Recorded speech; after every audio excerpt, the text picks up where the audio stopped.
La mejor liga del mundo llega a tus tardes. Viví lo mejor de la NBA en Crossover, por Uno Contra Uno Radio.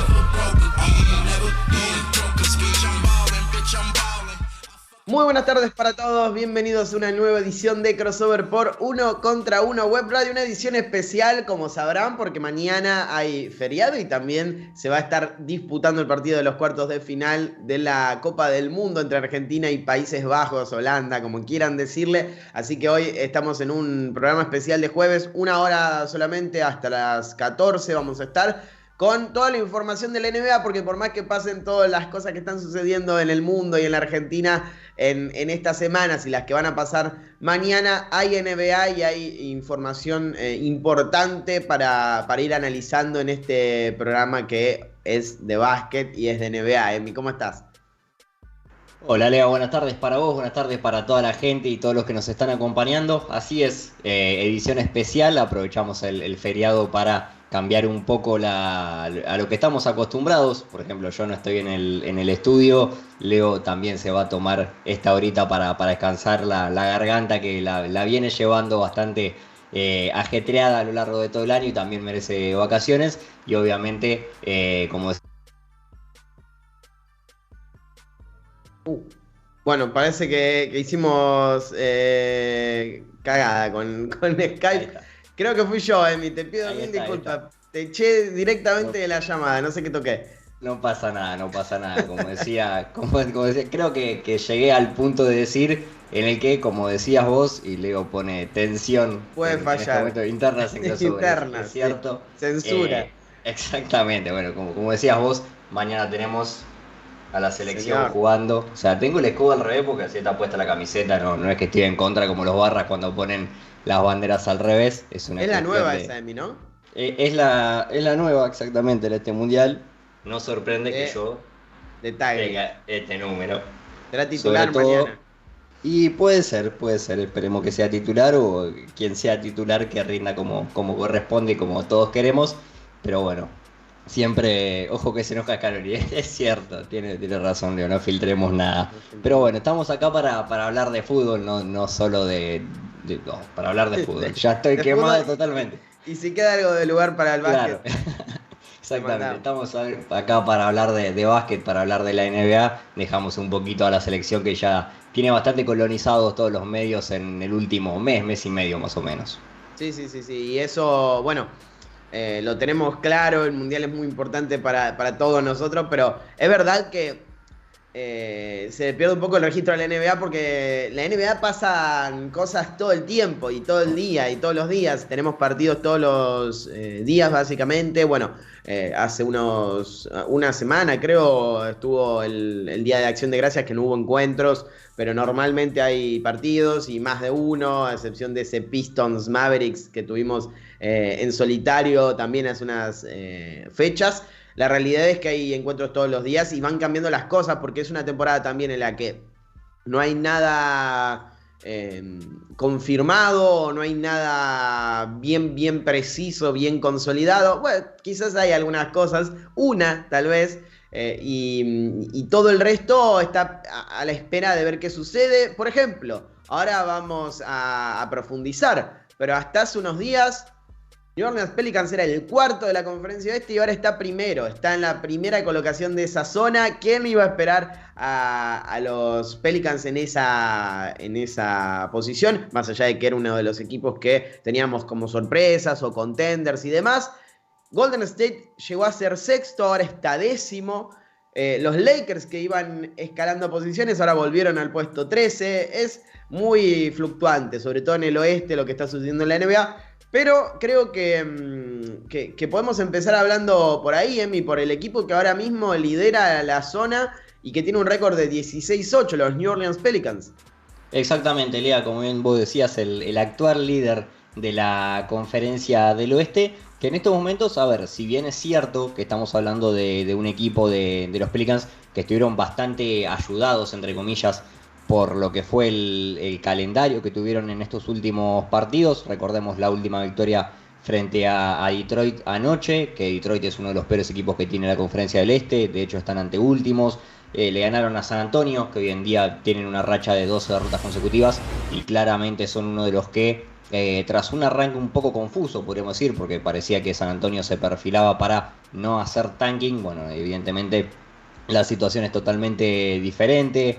Le ganaron a Oklahoma, le ganaron a San Antonio de nuevo, le ganaron también a unos Warriors que vienen de cierta manera irregulares, pero también hay que destacar, por ejemplo, que le ganaron a Toronto, le ganaron a Denver, que son equipos un poco más afianzados, y que en eso también nos queremos detener, porque estamos hablando de un equipo de los Pelicans que, si bien no es un equipo que se destaque profundamente en algo, no es un equipo que tenga la mejor racha de triples o tenga el mejor movimiento de balón, pero sino que vienen trabajando bien en conjunto y vienen cumpliendo buenas tareas en general, digamos, lo tienen bastante repartido.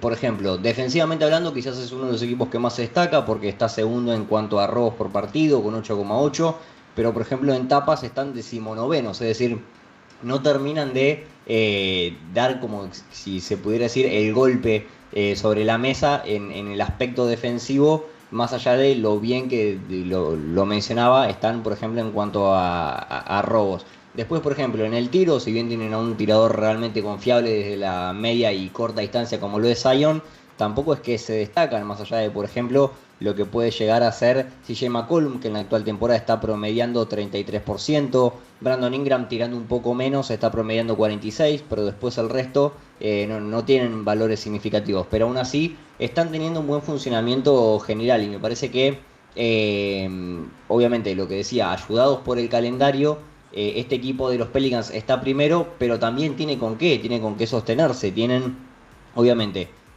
si pueden mantener a Zion sano, que es la clave, entre comillas, de este equipo, van a tener muchas chances. De hecho, Zion es el máximo anotador de este equipo, está promediando casi 24 puntos por partido, 23,9, tirando con una eficiencia del 60%, es decir, es uno de los tiradores más eficientes de la liga en cuanto al caudal que está lanzando, 15,4 tiros por juego, realmente es una cifra interesante. No es la mejor de Zion, obviamente, recordemos cómo rindió en la temporada en la que estuvo logrando marcas históricas, inclusive batiendo récords de Shaquille O'Neal, que evidentemente hacían imaginar que estos Pelicans podían llegar a rendir como lo están rindiendo hoy en día. Y sin ir más lejos, lo están haciendo con CJ McCollum en el equipo, que llegó para reforzar como segunda espada, como lo que estaba haciendo en Portland, con un rol similar, pero también a la vez distinto, porque en esta cuestión de no tener que compartir la mitad de la cancha con un jugador como lo era Lillard en Portland, tiene más libertades, tiene más decisión, tiene más responsabilidades, obviamente, a la hora de crear y de definir, y eso evidentemente le da la posibilidad a McCollum de ser un jugador mucho más importante, no solo en el juego, sino también en su propia percepción, en ser el jugador que podía ser, pero que evidentemente en Portland, por compartir cancha con Lillard, no tenía esa posibilidad.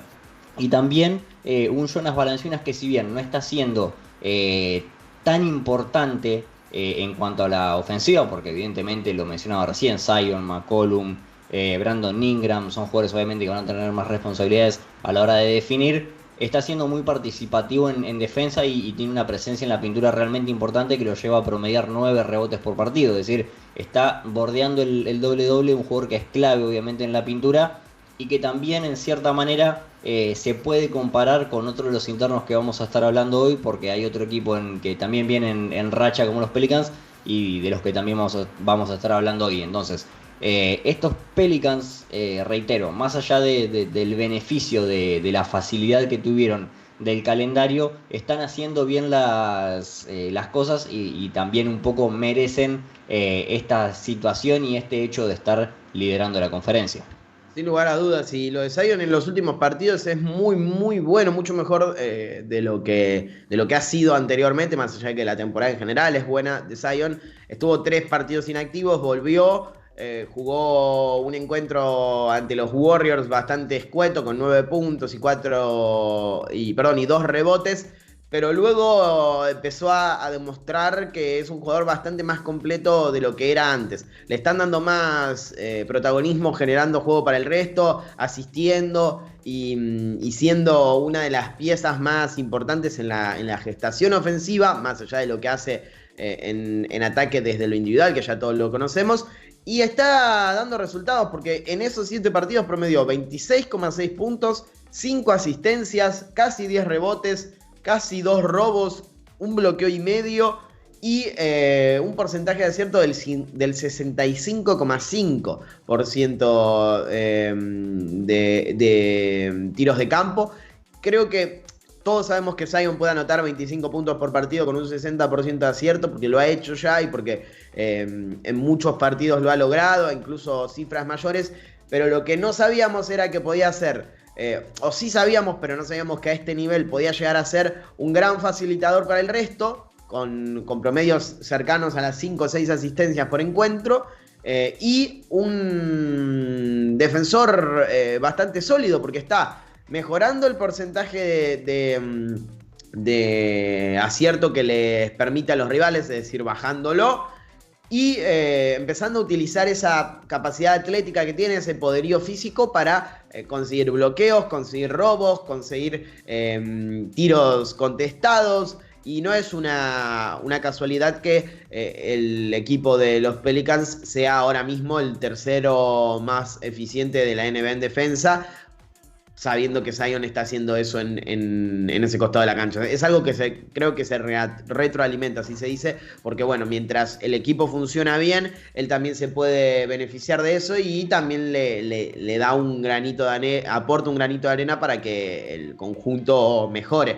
Pero la verdad que los Pelicans, más allá de que es virtual esto, como dijimos de los Suns hace unos días, y podemos llegar a decir en un futuro de no sé, Denver o Memphis, es virtual, están a 0,5 victorias del segundo y del tercero. Este primer puesto puede mantenerse o no, pero más allá de eso el rendimiento es muy bueno y la verdad que los pone ahí arriba en la Conferencia del Este, que es la más peleada de todas. Sí, y además también estamos hablando de un equipo que tiene a uno de los jugadores jóvenes llamados a ser uno de los talentos generacionales a futuro, como lo es Zion. Tienen a un CJ McCollum que está jugando realmente muy bien, tienen un interno fuerte, es decir, cumplen con varios requisitos, podríamos decir entre comillas, en la liga para ser exitosos o al menos poder pelear arriba. Sí, sin lugar a dudas, y tienen, es verdad, mucho talento. Quizás si tenemos que encontrar algún debe de estos Pelicans, podría llegar a ser la consistencia a nivel temporada, porque han tenido partidos espectaculares y otras derrotas que no son acordes a lo que es un contender, con los Lakers, por ejemplo, o tal vez algún partido que han regalado, entre comillas, que en la sumatoria de los triunfos después termina siendo lo que decanta en si sos primero, segundo, tercero, o incluso salís de la ventaja de localía. Pero es un conjunto joven. Lo que tiene de bueno es eso que podíamos mencionar con los nombres. Tienen a Zion Williamson y a Brandon Ingram, tienen a Herb Jones, tienen jugadores muy jóvenes, pero también tienen a Jonas Valanciunas, a CJ McCollum, todos veteranos que saben lo que es competir, que lo han hecho durante varias temporadas, que entienden un poco lo que es la NBA al profundo, más que los jóvenes que recién llegan, y ese mix les puede dar una ventaja pensando en lo que va a pasar en los playoffs si es que este equipo clasifica directamente.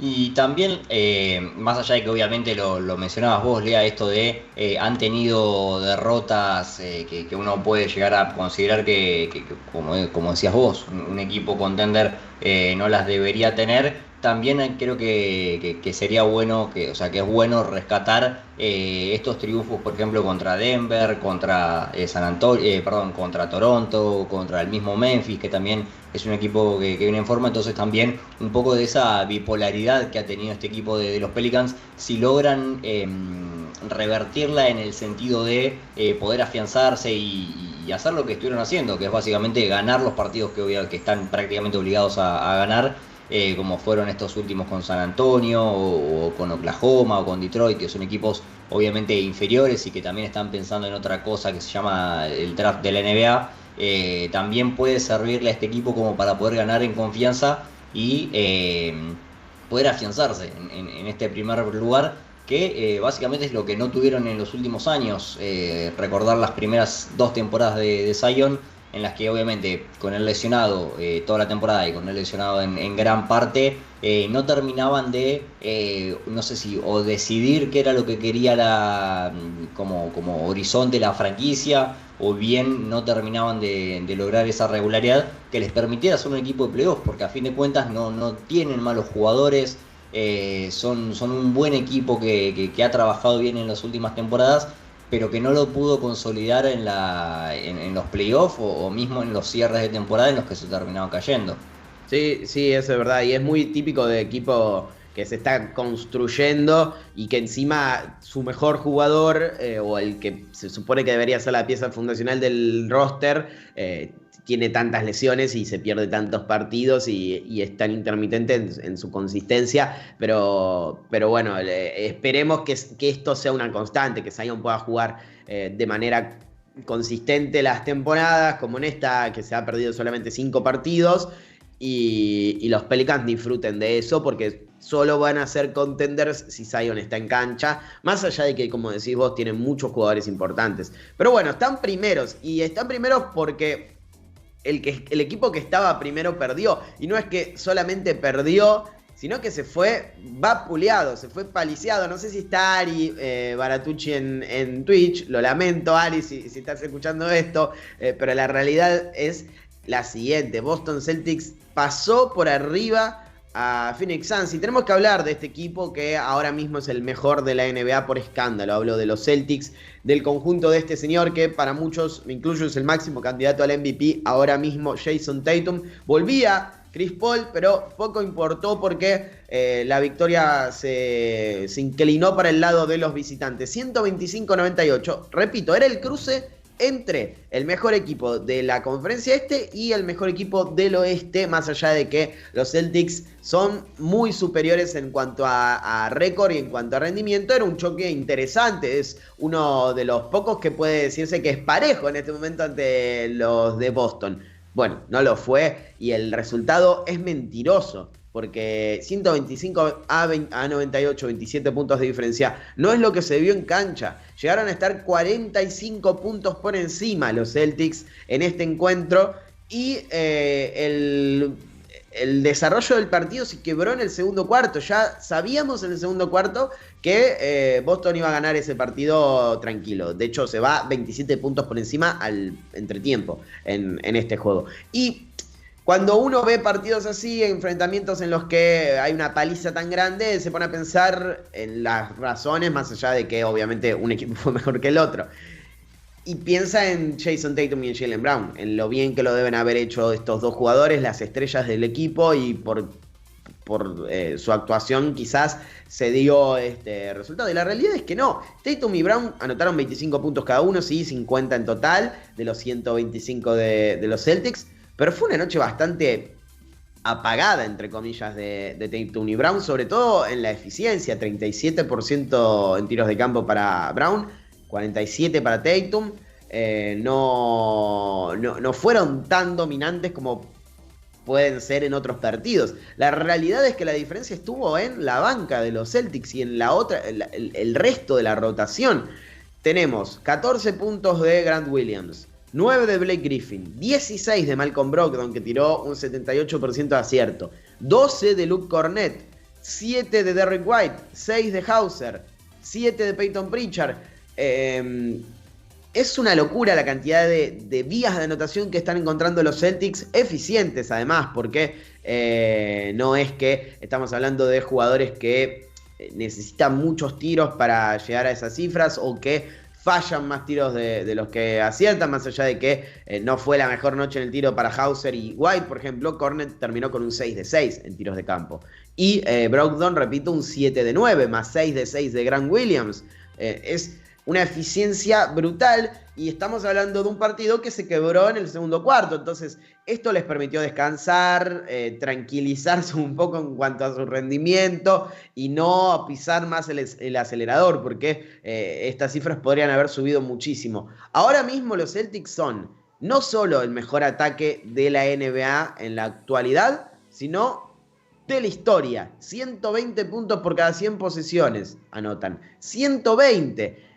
Se preguntaron cuál es el segundo en esta temporada. Phoenix Suns, el rival que tuvo anoche, 116,3. Le saca casi 4 puntos de distancia. Es una locura, es muchísimo. Vienen en un ritmo histórico, al punto de que el mejor ataque de todos los tiempos, el más eficiente de la NBA, desde que se mide esta estadística, el rating ofensivo, fueron los Brooklyn Nets de la 2020-2021 y promediaron 117,3 puntos por cada 100 posiciones. O sea, están siendo el mejor de la historia por 3 unidades y no es que vienen decreciendo o se están manteniendo, no. Al contrario, están mejorando. La realidad es que en octubre tuvieron una eficiencia de 119 puntos, en noviembre de 120,8 y desde el Día de Acción de Gracias, que lo mencionábamos hace un rato, 124 puntos por cada 100 posesiones. Yo no veo techo para este equipo. No sé si esto se va a poder mantener. Es muy difícil. Están a un ritmo, repito, como si fueran un tren sin frenos. Y el acierto que están teniendo, porque además son primeros en true shooting y en eficiencia, en porcentaje de tiro efectivo, es muy, muy alto. Es virtualmente imposible que lo mantengan. Pero si hay algo que conocemos de los Celtics y que realmente es un aspecto del juego que nos genera confianza a la hora de ver a Boston y creer que pueden mantenerlo, es la defensa. Y habían arrancado muy mal, habían arrancado siendo uno de los peores equipos. Bueno, ahora ya están novenos, ya están en el top 10 y van a seguir subiendo. Yo creo que van a seguir subiendo. Entonces, por más que se equipare un poco o baje un poco esa eficiencia ofensiva, la defensa va a seguir creciendo y este equipo parece virtualmente imparable si esto se mantiene, si logran emparejar un ritmo ofensivo y defensivo que domine en ambos costados de la cancha. Boston es ahora mismo el máximo candidato al título y el equipo a vencer por todos. Es que estamos hablando de un equipo que, como bien decías vos, Lea, más allá de ser histórico, está haciendo algo que a Phoenix lo dejó totalmente mal parado en el partido de anoche, que fue mover la pelota con la confianza con la que la movieron. Terminaron con 29 asistencias, jugadores que terminaron anotando 3 triples. A ver, obviamente no es una estadística, digamos, que sea tan destacada, pero sí en la cantidad de 3 triples de Tatum, 3 triples de Griffin, estamos hablando realmente, Blake Griffin metió 3 triples en el partido de anoche, 2 de Grant Williams, 2 de Brown, 2 de Hauser, 2 de Brogdon, contra un equipo que terminó entre sus 5 titulares apenas 2 triples convertidos en todo el partido.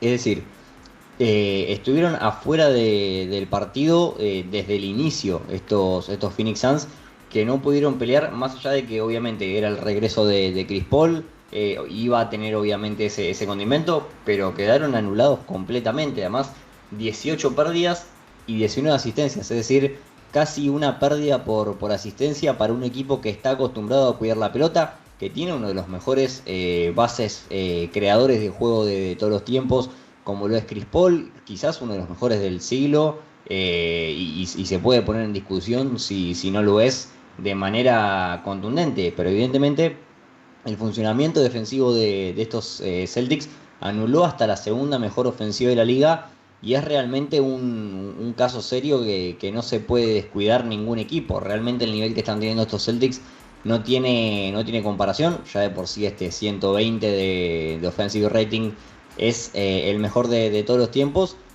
pero no hay mucho con qué responderle. Evidentemente también es responsabilidad de continuar con la formación que logró Brad Stevens de este equipo.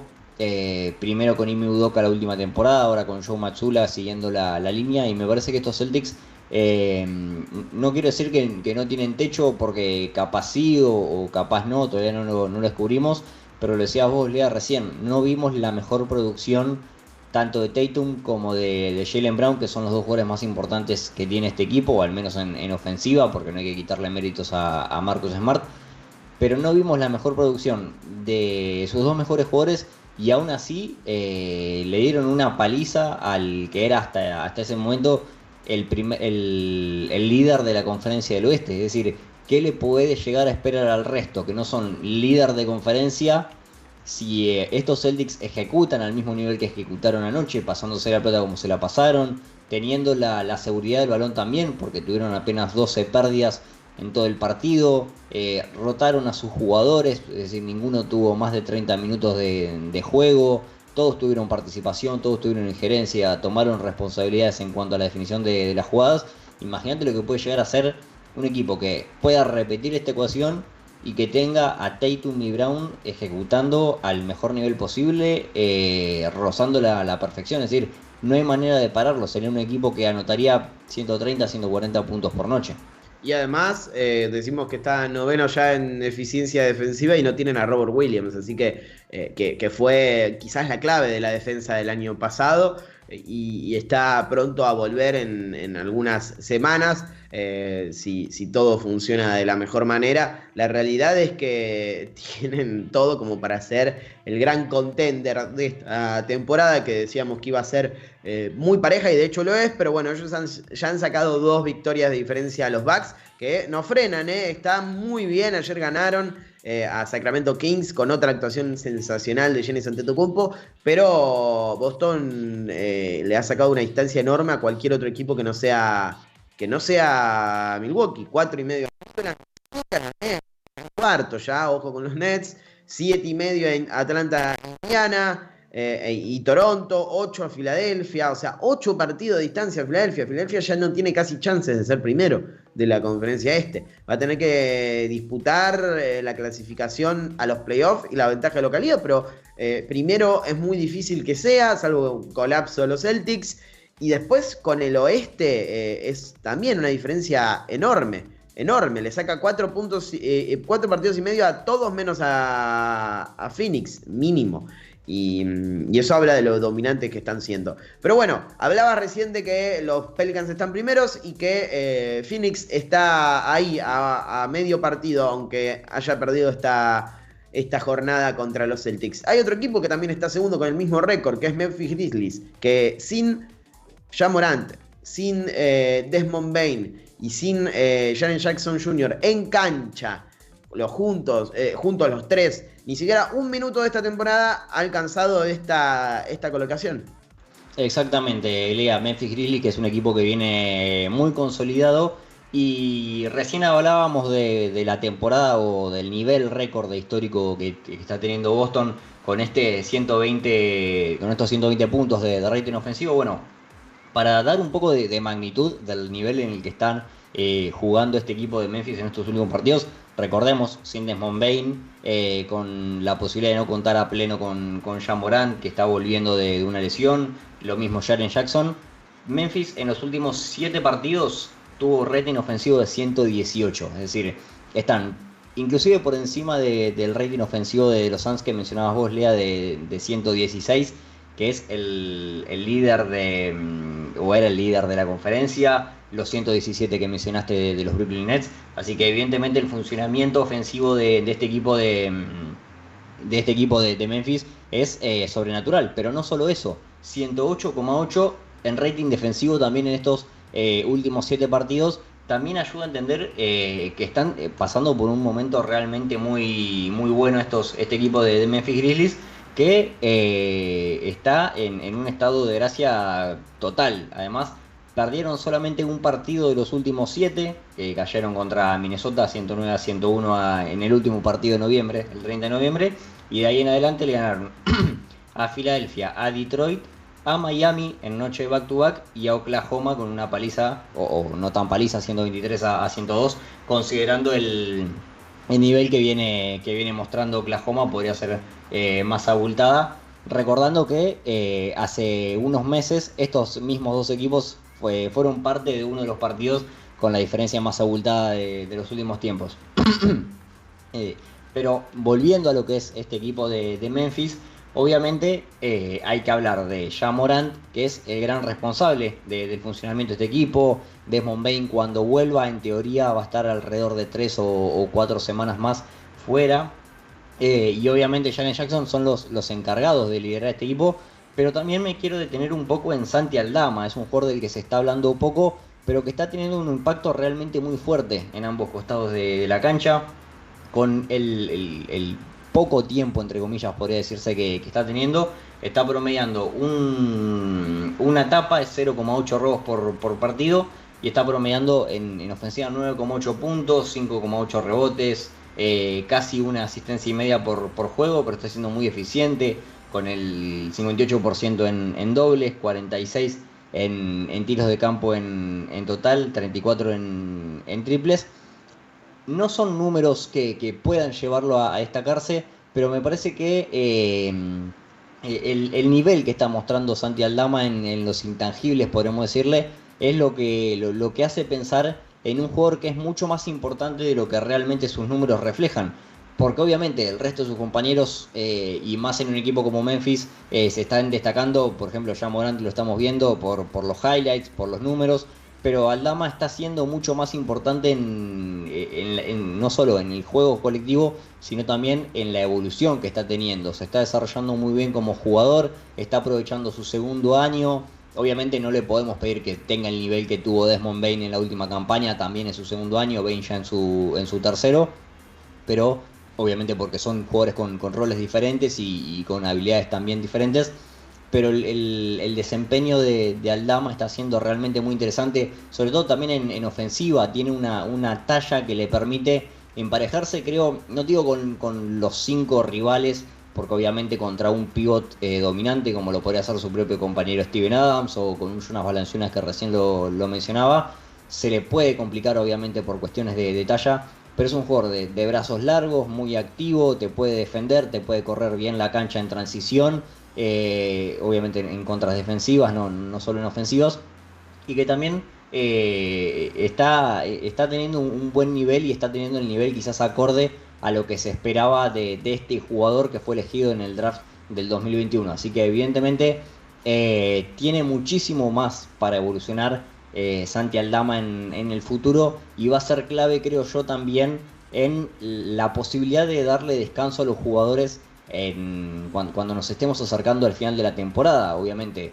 con un Ja Morant que creíamos irrompible, pero se lesionó hace poco tiempo y está volviendo. Jaren Jackson es un jugador más propenso a las lesiones. Desmond Bane también demostró que no es un jugador que va a estar sano todo el tiempo. Y me parece que Santi Aldama puede ser, o puede llegar a ser, una de las claves en este equipo de Memphis, que le pueda llegar a dar algún que otro resultado, y que con más tiempo en cancha y mayor toma de responsabilidades le puede servir muchísimo más a Taylor Jenkins, que reitero, récord de 16-9, ganando los últimos 4. Se meten un poco en la lucha también por si los ayuda un poco el calendario a pelear con los Pelicans y con los Suns por el 1 del oeste. Sí, y lo de Aldama también es muy importante porque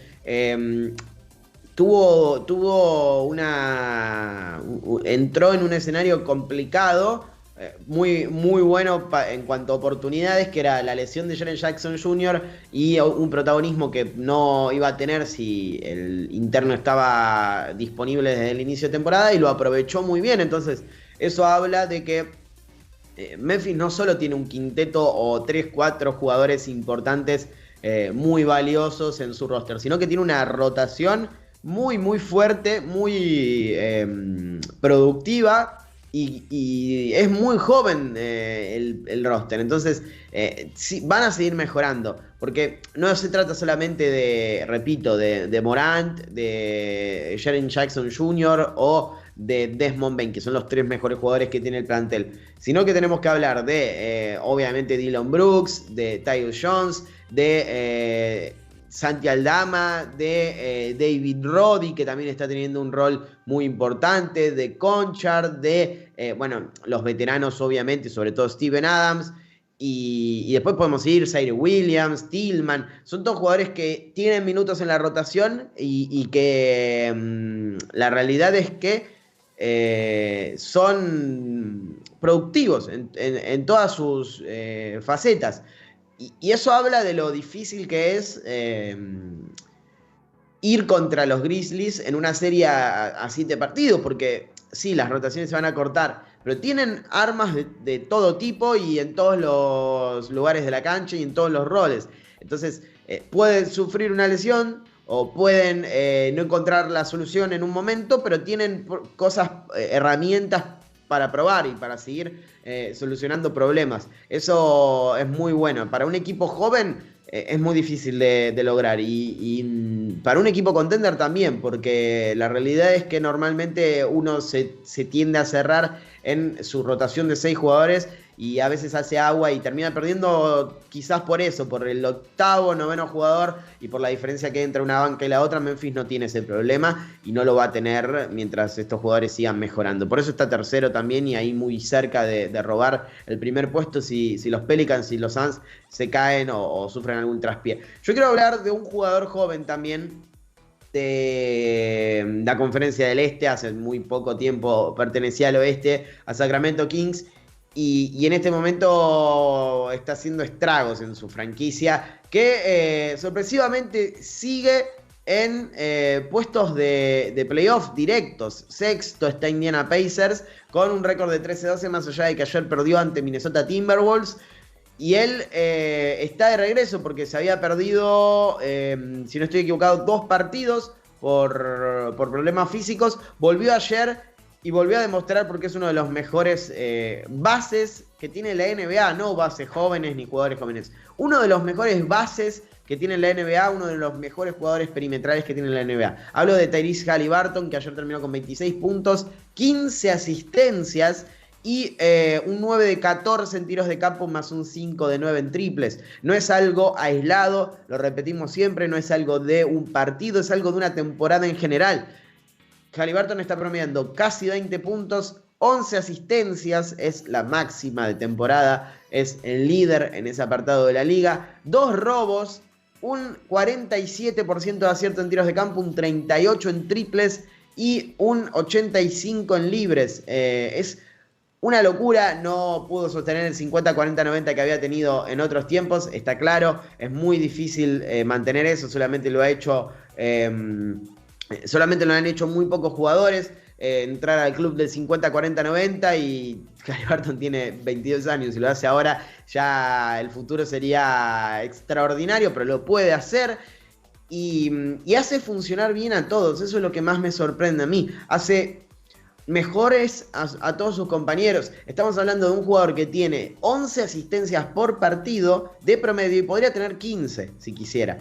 No si quisiera él en realidad. Si sus compañeros fueran tan de élite como es él. No estoy criticando a Indiana, es un equipo en construcción, tiene un crack como Benedict Mathurin al lado de Haliburton, tiene a Miles Turner, tiene jugadores importantes y jóvenes que van a seguir creciendo, como por ejemplo Andrew Nembhard, que la rompió toda ante Golden State Warriors y ganó el partido siendo el líder de ese equipo, en ese caso, sin Tyrese Haliburton y sin Miles Turner en ese encuentro. Tiene muchos jugadores importantes, pero a lo que me refiero es, si Tyrese Haliburton jugara en un equipo contender en este momento, con armas ofensivas como las de Boston o como las de, no sé, Brooklyn, promediaría 13 asistencias por encuentro, porque es una locura lo que está haciendo el ex Sacramento Kings, y yo creo que merece una nominación al All-Star Game, porque está liderando la NBA en un apartado estadístico que es muy difícil de lograr, como las asistencias, anotando 20 puntos por encuentro con una eficiencia altísima, y su equipo está en playoff en este momento. Es muy difícil que Indiana lo sostenga, pero ahora mismo Indiana Pacers es uno de los 6 conjuntos que se clasificaría directo a la postemporada por el este. Así que ya mismo empiezo con la candidatura de Tyrese Haliburton para el All-Star Game de 2023.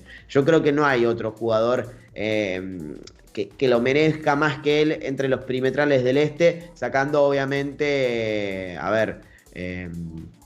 ¿quién tenemos por el este? Ahí en esa posición, a Donovan Mitchell, creo que es el único que lo merece mucho más que él, o que está muy por encima en ese aspecto. Después, Trae Young está jugando muy bien, pero está teniendo una eficiencia espantosa desde el tiro.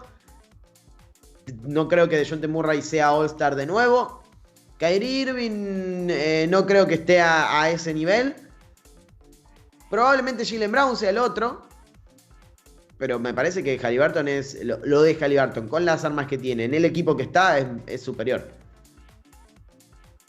Sí, totalmente, Lea. A ver, también estamos hablando de un Tyrese Haliburton que ya había mostrado sus cartas en el equipo anterior, pero que evidentemente no tenía la posibilidad de destacarse o de explotar tanto sus cualidades. También por el hecho de que compartía equipo con varios otros jugadores jóvenes con futuro, como por ejemplo con De'Aaron Fox, del cual también se espera y se ansía que tenga un nivel alto o que siga evolucionando, y que evidentemente un poco también le quitaba responsabilidades a Haliburton. En cambio, a la hora de llegar a este equipo de Indiana Pacers, en el que también están en el limbo entre buscar el desarrollo o tener la posibilidad de intentar luchar y de ser un equipo competitivo, más allá de haber dejado ir a Domantas Sabonis, se puede lucir. Es un jugador que tranquilamente puede tomar las riendas de este equipo, hacerse cargo de estos Indiana Pacers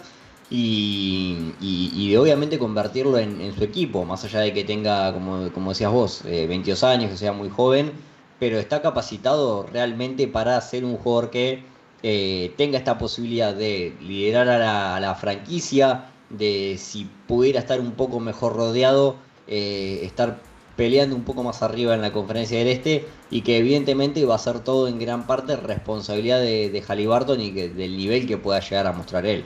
Sí, sin dudas, y creo que va a seguir mejorando en este aspecto. Es alguien que siempre pensé que podía llegar a tener un futuro muy alto de All NBA en esta liga, pero me parece que me está superando en ese aspecto. Y yo entiendo que Sacramento ahora mismo es un equipo que está clasificándose a los playoffs directo, que tiene un gran récord y que está quinto en el oeste. Pero para mí se han equivocado tan gravemente con Haliburton que, más allá de lo que pase esta temporada, más allá de la necesidad urgente que tienen de clasificarse a los playoffs, dejaron pasar a uno de los mejores jugadores del futuro.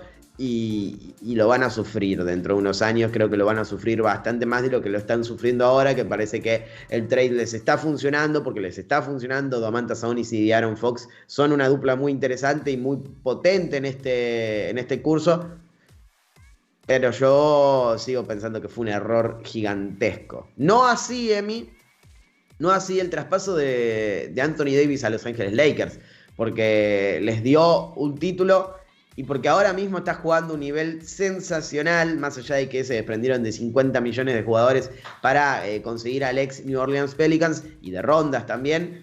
Creo que AD ha pagado con creces, más allá de las lesiones y de los problemas físicos, por el título y porque sigue siendo la clave de este equipo, aunque se perdió el encuentro ayer y salió a los 8 minutos del juego contra Cleveland por síntomas relacionados a la fiebre. Exactamente, no hubo flu game para Anthony Davis en el partido frente a Cleveland. Lamentablemente, lo que decías vos, Lea, 8 minutos, solamente un punto, que un poco le bajan el promedio. Pero bueno, no se puede ocultar que en los 9 partidos anteriores podríamos ir un poco más atrás también, pero sería un poquito más bajo el promedio. En los últimos 9 partidos que jugó sano Anthony Davis, está promediando 35 puntos con 2,9 tapas y 15,6 rebotes en esos 9 juegos. Cifras realmente altísimas. Está promediando 64,8% de acierto con casi 19,9 tiros intentados. Realmente se cargó al hombro a los Lakers, que en cierta manera venían un poco recuperándose, levantando un poco el nivel para intentar salir del fondo de la tabla de la conferencia del oeste. Pero evidentemente se lo deben en gran parte al nivel que ha tenido Anthony Davis en estos 9 partidos, de los cuales solamente habían perdido 2. Habían perdido frente a Phoenix como visitantes y frente a los Indiana Pacers, precisamente como locales, por apenas un punto.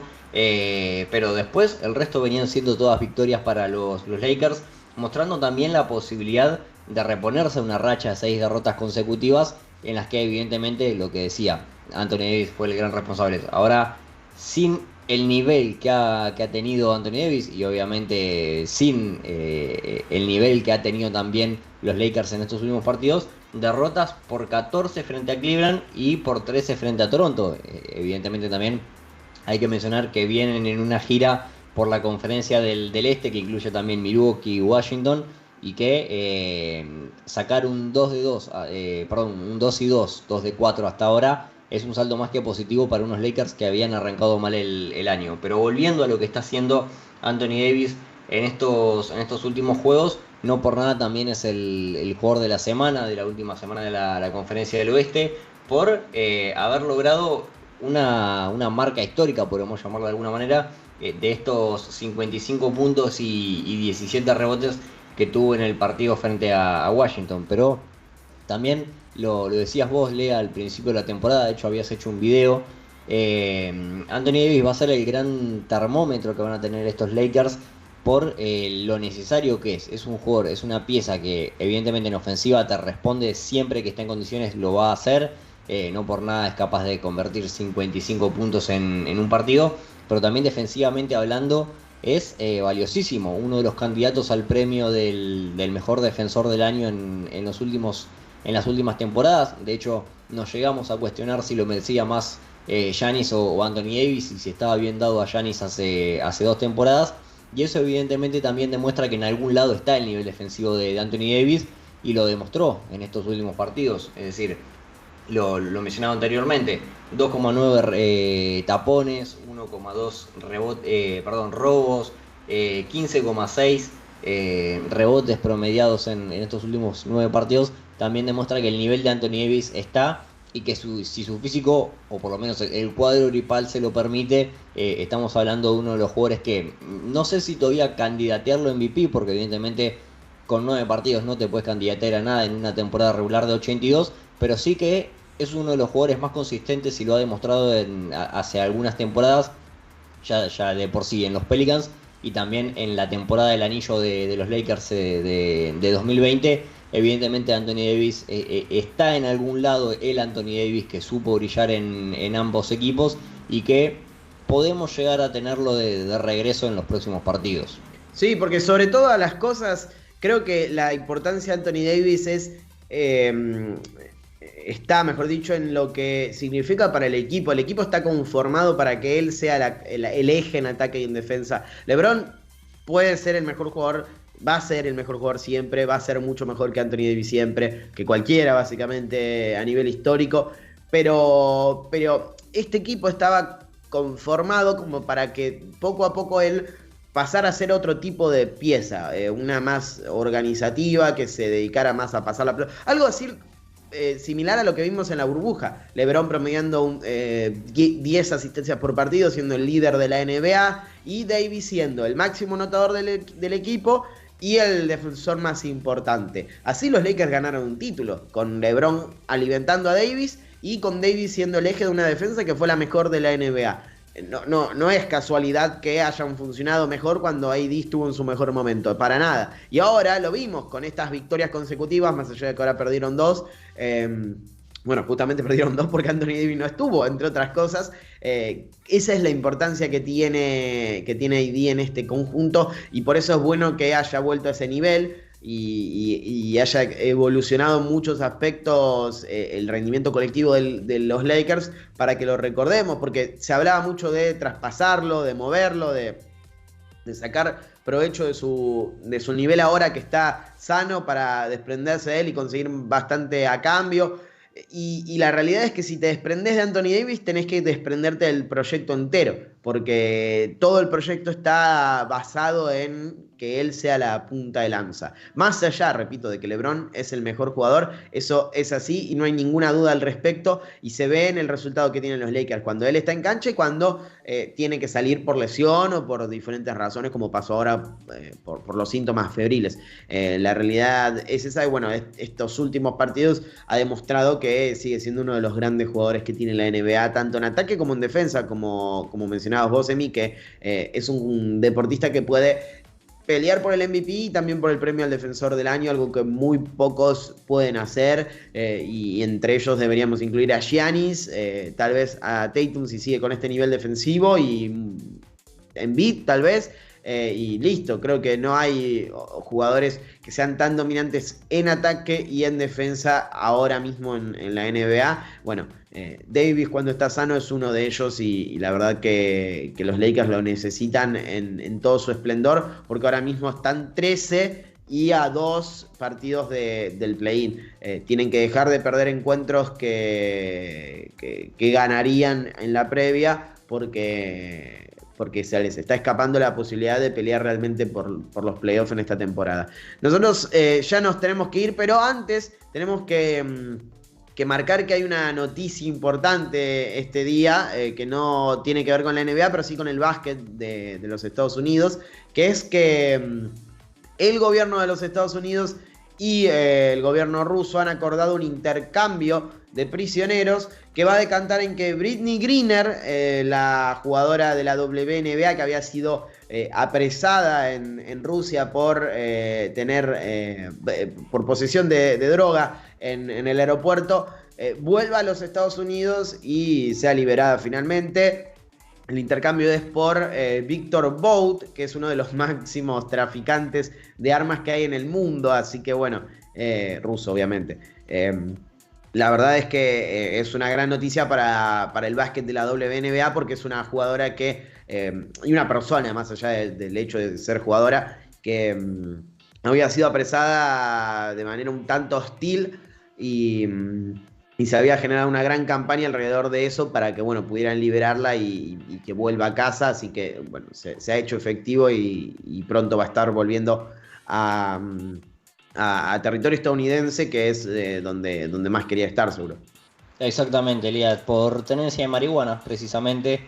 Había sido apresada en territorio ruso. Recordemos, ella jugaba en la liga rusa, como hacen la gran mayoría de las jugadoras de la WNBA cuando no hay actividad en Estados Unidos. Bueno, lamentablemente tanto ella como un entrenador habían sido detenidos por esta situación. Se los había enjuiciado, se había iniciado un proceso judicial en su contra por parte del pueblo ruso, y que había denunciado tanto la jugadora como este entrenador que estaba con ella, y también medios y el Estado estadounidense habían anunciado que no habían sido parciales, digamos, o en realidad imparciales. En cuanto al proceso judicial, se había tenido mucho en cuenta el hecho de que eran estadounidenses, y que de hecho la jugadora había sido tratada como si fuera una criminal del estilo como el ruso este que están enviando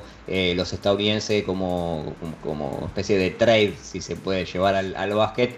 En esta situación de que la comparaban como una delincuente de las altas esferas, podemos llamarlo de alguna manera. Así que celebramos que se haya resuelto de una manera pacífica y que se haya terminado de una vez por todas este proceso que demoró muchísimos meses y que injustamente habían maltratado a la jugadora, y que evidentemente había sido privada de su libertad, no podía jugar, obviamente había estado presa, y eso violaba algunos derechos humanos que evidentemente tampoco los estadounidenses son muy lícitos en cuanto a algunos temas, pero evidentemente la jugadora no merecía ese trato.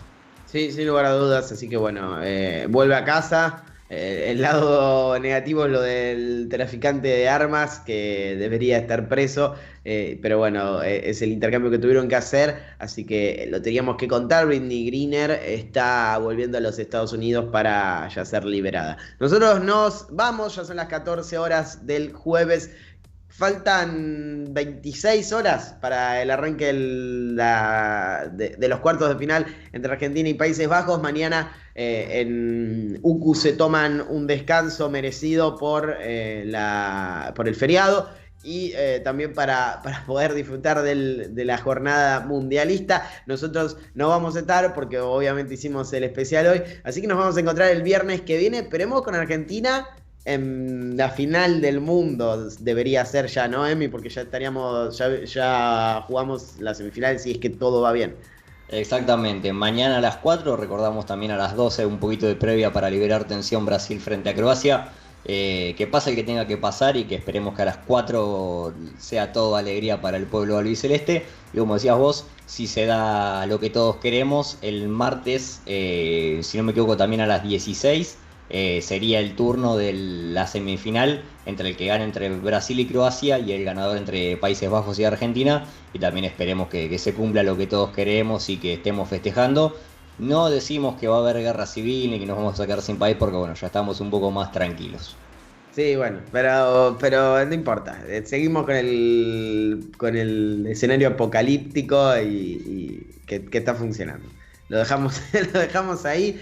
Esperemos que Argentina gane, obviamente, que es lo más importante y que pueda seguir avanzando de ronda. Nosotros nos vamos a encontrar el viernes que viene, si Messi quiere. Y como decimos siempre, sigan prendidos a la pantalla de Uno contra Uno Web. Hoy tienen Camino al Garden, que es el programa que hacen los chicos Andrés Villar, Ale Gaitán y Leo en UQ sobre los Boston Celtics. Hasta ahora el mejor conjunto de la NBA, así que recomendadísimo hoy para ver lo que sucedió con Phoenix Suns. Y nosotros nos encontramos la semana que viene. Hasta la próxima.